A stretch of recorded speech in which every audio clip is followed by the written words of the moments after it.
জ্যামিতি খুবই ইম্পর্টেন্ট জ্যামিতি। ছবিতে এবিসিডি যে চতুর্ভুজ তার এবিসি এর সমদ্বিখণ্ডক এবং এডিসি এর বহিস্থকোণের সমদ্বিখণ্ডক পি বিন্দুতে মিলিত হয়েছে। কি দেওয়া আছে? BCD 80 degree, ADC half DAB এবং ডিএবি বিসিডি প্লাস 40। তাহলে ডিপিবি এর মান কত হবে? 50, 60, 70, 80-র মধ্যে কোনটা হবে? তাহলে সমাধান আমরা ছবি দেখে কি করছি, বিসিডিতে 80 ডিগ্রি দেওয়া আছে, ডিএবি হচ্ছে বিসিডি 40 প্লাস 40, সেটা 120 ডিগ্রি হয়ে গেল। আর ADC equal to half DAB বলা আছে, সেখানে 60 ডিগ্রি। তাহলে এই যে এবিসিডি চতুর্ভুজের আমরা 4টে কোণের মধ্যে 3টে কোণের মান জেনে গেছি, শুধু এবিসি জানিনি। তাহলে 4 কোণের সমষ্টি 360, এখান থেকে এবিসি হয়ে গেল 360-এর থেকে 3 কোণের মান বিয়োগ করে 100 ডিগ্রি। এইবার বিপিটা হলো তোমার এবিসি কোণের সমদ্বিখণ্ডক। তাহলে এখানে এবিপি ইকুয়াল টু পিবিসি হয়ে যাচ্ছে। তাহলে এবিসি কোণ আমরা জানি 100 ডিগ্রি, তাহলে PVC ABP PVC equal to 100/50 degree.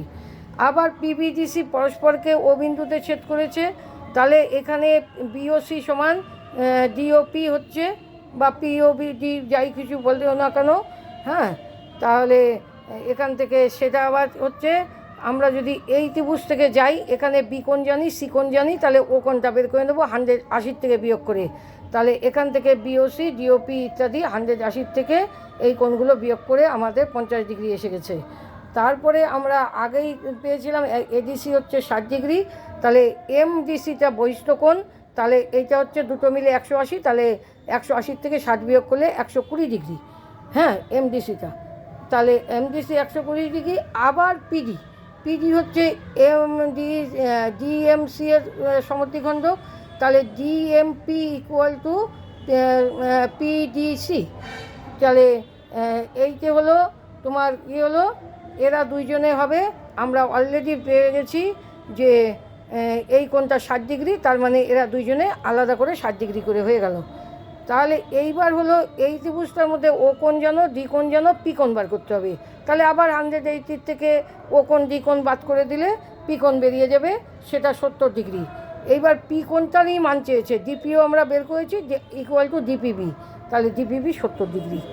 এইটাই ছিল আজকের জ্যামিতি, এবং অত্যন্ত গুরুত্বপূর্ণ জ্যামিতি। কোনো না কোনো একটি ট্যালেন্ট টেস্টের পরীক্ষায় আমি জানিয়ে এসেছে, তোমরা এটা খুব ভালো করে করবে। অন্তত উত্তরটা কিভাবে পাওয়া যাচ্ছে ভালো করে দেখবে।